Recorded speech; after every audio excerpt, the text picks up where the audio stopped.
नमस्कार। आज हमें देखना है एरे। एरे की डेफिनेशन क्या होती है? Array is a set of elements of similar data type. इसका मतलब एरे के अंदर हम सेम टाइप का डेटा का इजीली कलेक्शन और सेट बना सकते हैं। तो आप अलग अलग टाइप के एरे यूज कर सकते हैं। जैसे अगर आपको इंटीजर का सेट चाहिए तो इंटीजर एरे, कैरेक्टर एरे, उसके बाद आप फ्लोट का भी एरे बना सकते हैं। एज वेल एज आज जो हमें एरे सीखने वाले हैं वो है single dimensional array. Single dimension का मतलब क्या होता है? नंबर ऑफ कॉलम्स और सिंगल रो। अभी एरे क्यों चाहिए हमें? आज तक हमने जो भी वेरिएबल यूज किए उसमें एट ए टाइम सिर्फ एक ही वैल्यू स्टोर होती है। लेकिन अगर हमें ऐसे चाहिए कि एट ए टाइम हमें सेट ऑफ वैल्यूज हैंडल करनी है, उस केस में हम एरे क्रिएट करते हैं। ये हम एक सिंपल एग्जांपल के जरिए देखते हैं। देखिए, सपोज हमें 10 अलग अलग, उसके पहले look at the advantages. We can easily create set of the similar data type. और हर एक एलिमेंट की, और जो सब एलिमेंट, जैसे आपके पास 100 एलिमेंट है, 58, 10 है, 20 है, सबकी मेमोरी जो होती है वो सिक्वेंशियल होती है। इसकी वजह से sorting and searching processes fast हो जाती है। लेकिन ये सब के पहले हम देखते हैं, फॉर एग्जांपल हमें 10 वेरिएबल्स है अलग अलग, जैसे 10 वैल्यूज हमें पुट करनी है अलग अलग, और उसके हमें एडिशन चाहिए, सम चाहिए। तो अगर नॉर्मली हमें ये प्रोग्राम करना है तो हम कैसे करेंगे? तो जैसे स्टेप वाइज अगर देखा जाए तो पहले हमें 10 वेरिएबल्स डिक्लेयर करने पड़ेंगे, जैसे n1, n2, n3, ऐसे n तक, 10 तक। ओके। उसके बाद हर एक वेरिएबल अलग अलग है, इसलिए हमें स्कैन भी उतने 10 टाइम ही करना पड़ेगा, जैसे %d %d%d। तो पहली वैल्यू n1 को, फिर n2 को, n3 को एंड n10 को रिस्पेक्टिवली स्टोर हो जाएगी। उसके बाद और variable allocate random memory. For example, if n1 allocate location at the memory address 602, then n2 may be at the memory address 604, n3 में भी memory address 600। और ये सब मेमोरी एड्रेस जो है वो 2 बाइट से डिफर होगी, क्योंकि ये जो सब है वो सेट ऑफ एलिमेंट्स है।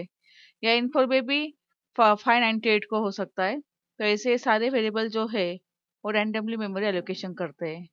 इसकी वजह से अगर हमें सॉर्टिंग करना है या सर्चिंग करना है तो हर एक लोकेशन को हमें सेपरेटली चेक करना पड़ता है।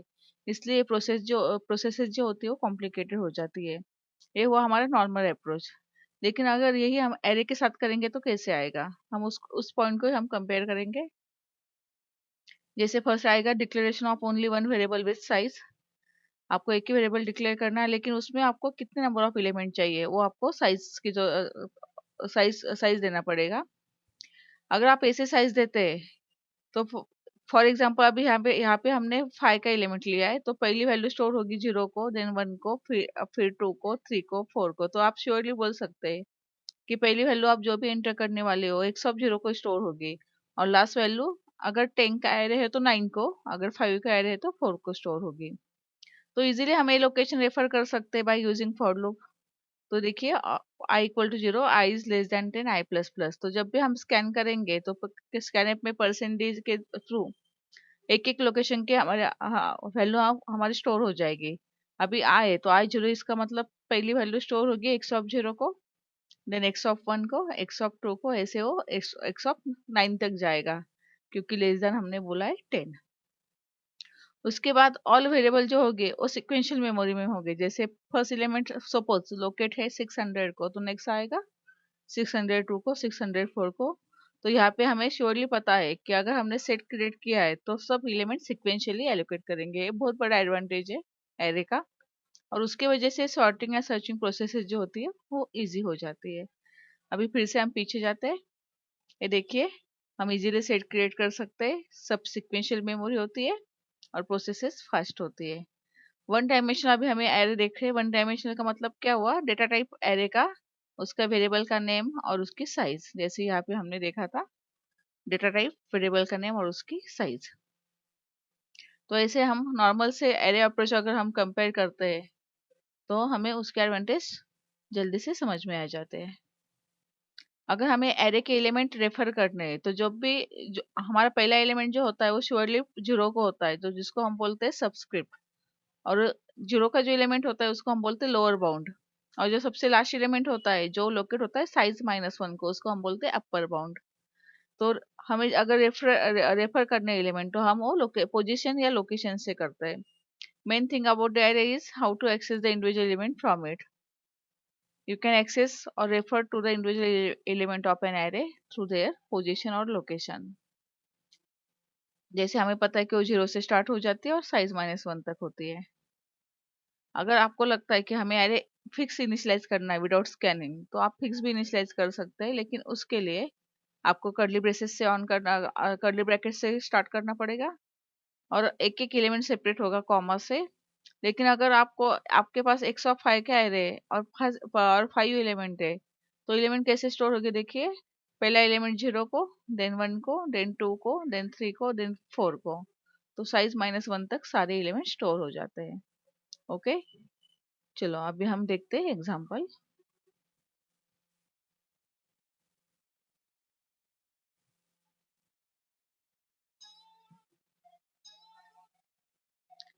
चलो वही देखते हैं हम। अब अगर हमें एरे की सम करनी है, लेकिन उसके पहले एरे स्कैन कैसे होता है और प्रिंट कैसे होता है इसका हमें डेमो देखना है। तो हमारे पास एक एरे है, उसका साइज 10 ही है, आई लगेगा।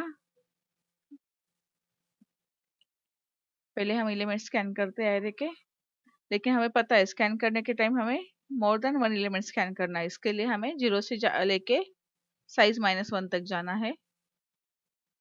और इसके अंदर अभी मैं मैसेज देती हूँ, अगर फर्स्ट प्रोग्राम है इसलिए।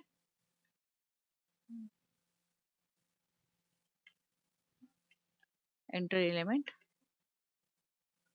और एलिमेंट स्कैन होना चाहिए एक्स ऑफ आई के लोकेशन के ऊपर। उसके बाद हमें प्रिंट करना है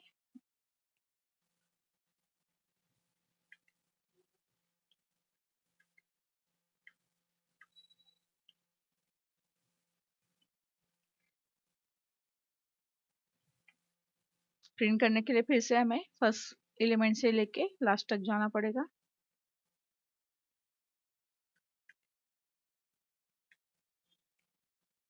इसमें हम स्लैश टी दे सकते हैं, स्लैश एन दे सकते हैं। अभी मैंने स्लैश टी दिया। ओके, तो ये हमारा हुआ एक सिंपल सा प्रोग्राम।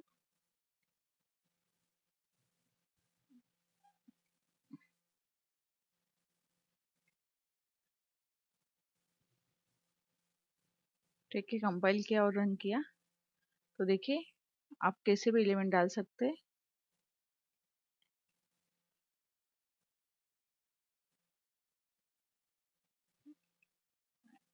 यहाँ पे हम पहले गेट सी एच देते हैं, फिर से रन करते हैं।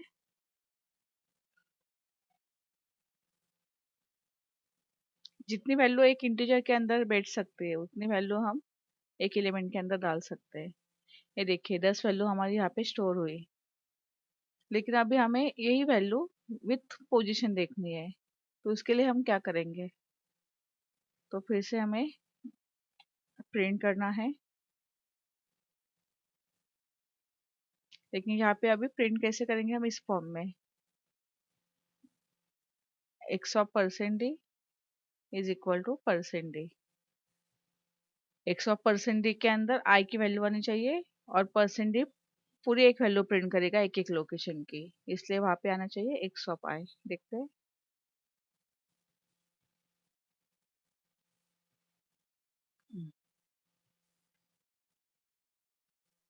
ये देखिए पहली वैल्यू स्टोर होगी 0 को, फिर 1 को, फिर 2 को। मैंने सीक्वेंस में क्यों डाली, क्योंकि समझ में जल्दी जल्दी से आ जाती है इसलिए। नहीं तो एक इंटीजर में जितनी वैल्यू आप डाल सकते हैं उतनी वैल्यू आप एक एलिमेंट के अंदर डाल सकते हैं। ऐसे कुछ नहीं कि वो सीक्वेंस चाहिए, आप डिस्ट्रिक्ट वैल्यू भी डाल सकते हैं। ओके, तो ऐसे हमारा एरे लोकेट हो जाता है और इसको हम ऐसे स्कैन कर सकते हैं और प्रिंट भी कर सकते हैं। जब भी हमें एरे हैंडल करना होता है तो ये लोकेशंस हमें पता होने चाहिए, इस लोकेशन से सब लॉजिक हम यूज कर सकते हैं। ओके,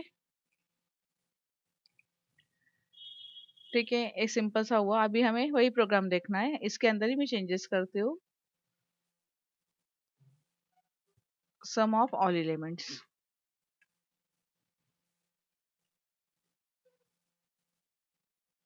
अभी सम के लिए हमने एरे प्रिंट नहीं किया तो भी चलेगा, हमारे सामने एलिमेंट होंगे।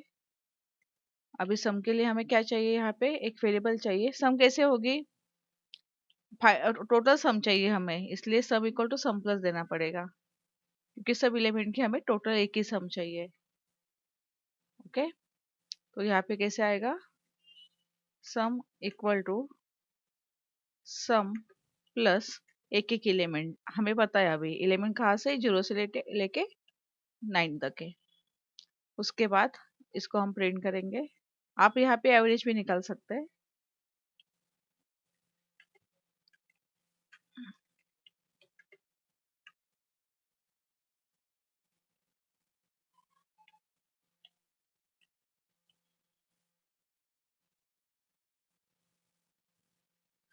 सिंपल एलिमेंट देती हूँ अभी।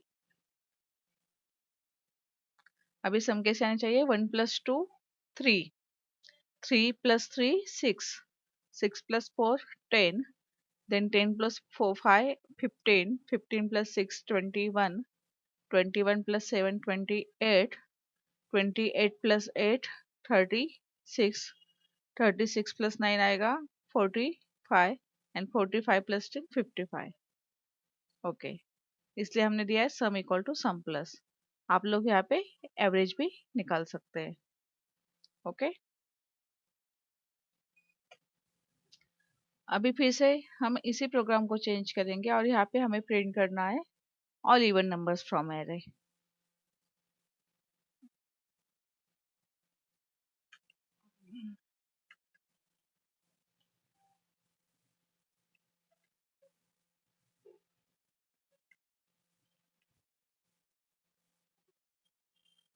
ओके, चलिए इवन नंबर प्रिंट करना है तो आप इवन की सम भी कर सकते हैं, ई सम। ठीक है, अभी मैं सिंपल ही लेती हूँ। एक एरे हमने स्कैन किया और उसमें हमें सिर्फ इवन नंबर प्रिंट करना है। तो अभी आप बोलिए क्या लॉजिक आना चाहिए, सिर्फ इवन नंबर चाहिए हमें। तो यहाँ पे हमें कंडीशन देनी पड़ेगी। अगर एक्स की एरे की एक एक वैल्यू को हमें मॉड करना पड़ेगा 2 से और चेक करना पड़ेगा, अगर उसका रिमाइंडर 0 है तो हम बोल सकते हैं वो वैल्यू क्या है, इवन है।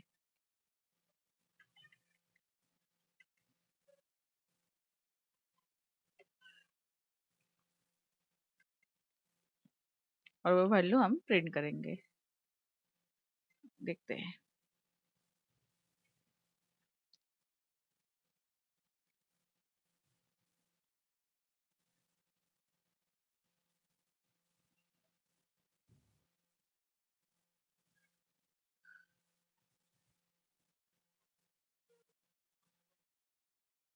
ये देखिए इतने वैल्यू सिर्फ इवन वैल्यूज है। तो आप लोग इसी प्रोग्राम को मॉडिफाई कर सकते हैं। इवन वैल्यू प्रिंट कीजिए, इवन की सम प्रिंट कीजिए। आप काउंट भी कर सकते हैं कितने नंबर नंबर इवन है कितने ऑड है। इवन की सम अलग, ऑड की सम अलग प्रिंट कर सकते हैं। लेकिन जब आप इवन और ऑड दोनों प्रिंट करना चाहते हैं तो फिर कभी कभी इवन प्रिंट होगा और कभी कभी ऑड प्रिंट होगा, क्योंकि ये सब हमें लूप के अंदर ही करना पड़ेगा। तो आप इस प्रोग्राम को मॉडिफाई कीजिए, इवन और ऑड भी प्रिंट कीजिए, और इवन की अलग सम, ऑड की अलग सम, एज वेल एज कितने नंबर ऑफ कितने इवन नंबर से और कितने ऑड नंबर से, ये भी आप प्रिंट कर सकते हैं काउंटर सेट करके। ओके, अभी हमें थोड़ा लॉजिकल प्रोग्राम देखना है। उसके अंदर हमें देखना है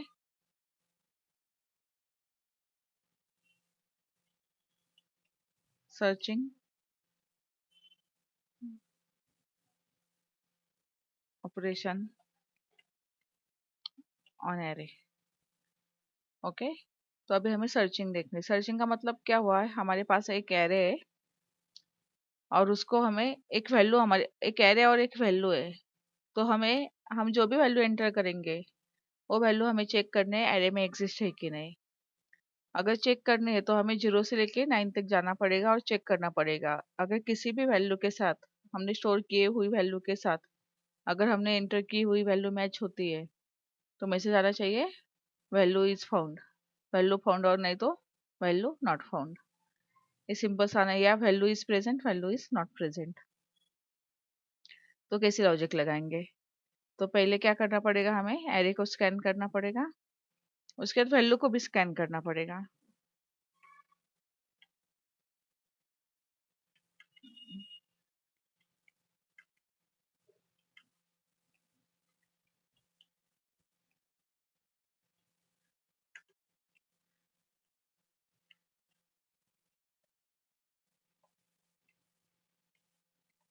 ओके, चलिए अभी अभी सर्च करना है। तो सर्च क्या करना है हमें, हमने जो वैल्यू एंटर की है वो वैल्यू एरे के हर एक एलिमेंट के साथ सर्च करनी है। इसका मतलब क्या आएगा, 0 से लेके 9 तक हमें चेक करना पड़ेगा वैल्यू है क्या। अगर वैल्यू है, अगर वैल्यू हमें मिलती है तो ठीक से ध्यान दीजिए, अगर वैल्यू मिलती है तो हमें मैसेज क्या देना है,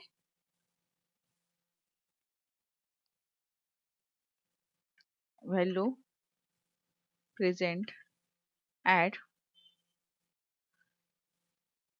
x of % D location. Okay, तो यहाँ पे आएगा, ठीक है। लेकिन एक बार हमें वैल्यू मिल जाती है तो हमें आगे जाना ही नहीं है, रिपीटेशन या ऑकरेंस नहीं चाहिए हमें, सिर्फ वैल्यू है कि नहीं उतना चाहिए। अगर आप जो वैल्यू एंटर करते हो वैल्यू आपको मिल जाती है तो फौरन मैसेज दीजिए वैल्यू प्रेजेंट एट % लोकेशन, और उसके बाद ये वहीं से बाहर आ जाइए, तो आगे जाने की कोई जरूरत है ही नहीं। लेकिन अभी प्रॉब्लम ऐसी है, ये तो आएगा ठीक है वैल्यू इज प्रेजेंट, लेकिन नहीं प्रेजेंट है तो क्या होगा। अगर आपकी वैल्यू प्रेजेंट नहीं है तो क्या होगा, आपका आई प्लस प्लस होके कहाँ तक जाएगा, 10 तक जाएगा, राइट। क्योंकि लास्ट लोकेशन के ऊपर वो जाके चेक करेगा एक्स ऑफ 9 में वैल्यू एग्जिट है क्या, नहीं है तो आई प्लस प्लस होगा। इसका मतलब आई की वैल्यू जब 10 हो जाएगी तो लूप फॉल्स हो जाएगा।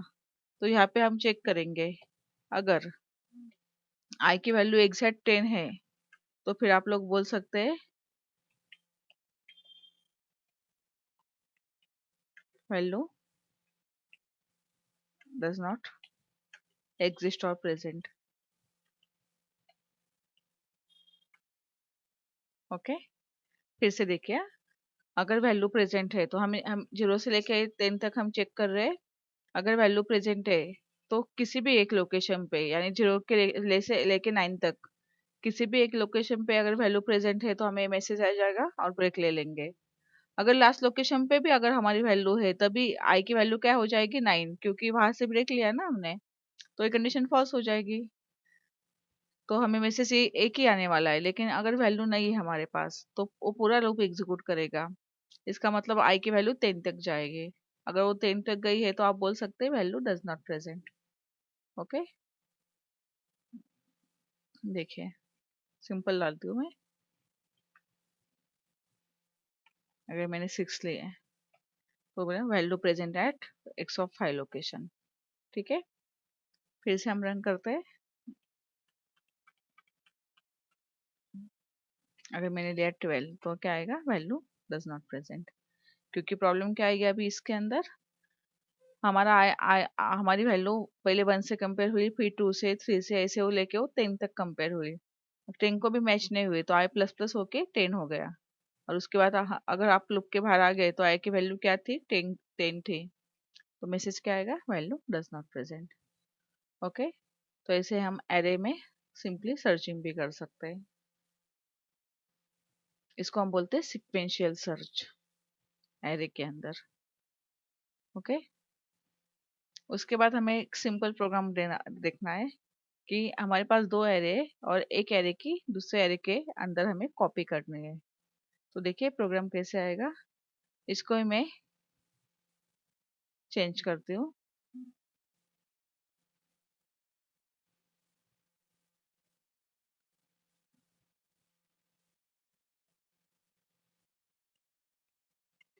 कॉपी ऑफ एरे, तो एक्स तो है हमारे पास और एक एरे लगेगा वाई लिया, दोनों की साइज सेम ही होनी चाहिए कॉपी के केस में। ओके, अभी ये मैसेज थोड़ा मैं बाहर लेती हूँ, तो हमें श्योरली याद रखना पड़ेगा कि 10 वैल्यू एंटर करनी है। अगर 10 का एरे है तो हम यहाँ पे ऐसे मैसेज भी देते हैं, enter 10 elements of an array. Okay, यहाँ पे स्लैश इन देना पड़ेगा, ठीक है। अभी हमें कॉपी करनी है, तो कॉपी कैसे करेंगे हम, एक्स की पहली वैल्यू वाई के पहले वैल्यू के अंदर, एक्स की सेकंड वैल्यू वाई के सेकंड वैल्यू के अंदर। इसका मतलब कॉपी का लॉजिक वैसे देखा जाए तो बहुत ही सिंपल है। हमारे पास लोकेशन के लिए आई तो है ही, तो एक्स ऑफ आई के अंदर आने चाहिए, वाई ऑफ आई के अंदर आनी चाहिए एक्स ऑफ आई की वैल्यू। इसका मतलब 0 की 0 के अंदर, 1 को 1 की 1 के अंदर, 2 की 2 के अंदर। और उसके बाद हम प्रिंट करेंगे y को।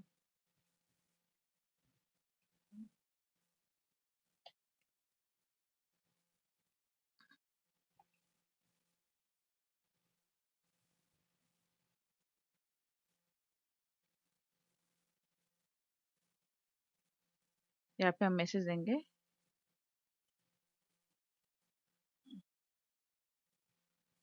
और यहाँ पे हमें प्रिंट करना है y की वैल्यू। यहाँ पे आप स्लैश इन दे सकते हैं।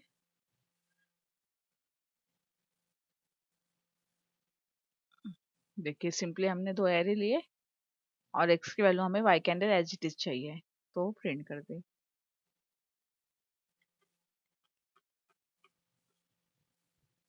देखिए y के अंदर आ गई। लेकिन अगर इसी प्रोग्राम को यहाँ पे ये वाली एक स्पेस निकल आ गई, इसलिए वहाँ पे भी एक स्पेस आ रही है।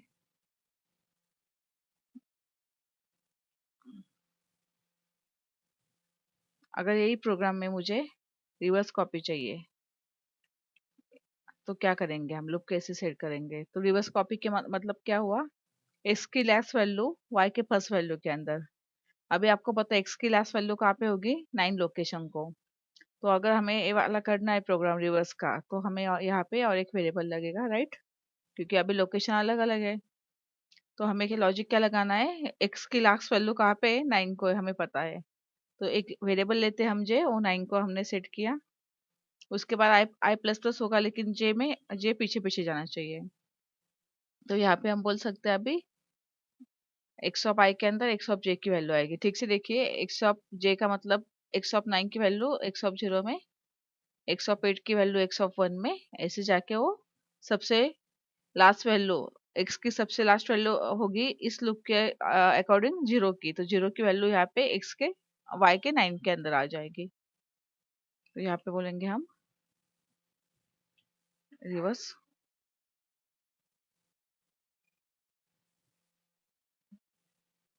Copy of array.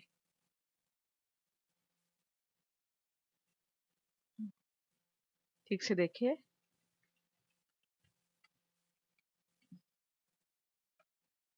ये देखिए वाई के अंदर आ गई। ओके, तो ऐसे सिंपल हम कॉपी का प्रोग्राम भी कर सकते हैं, बहुत सिंपल है एरे।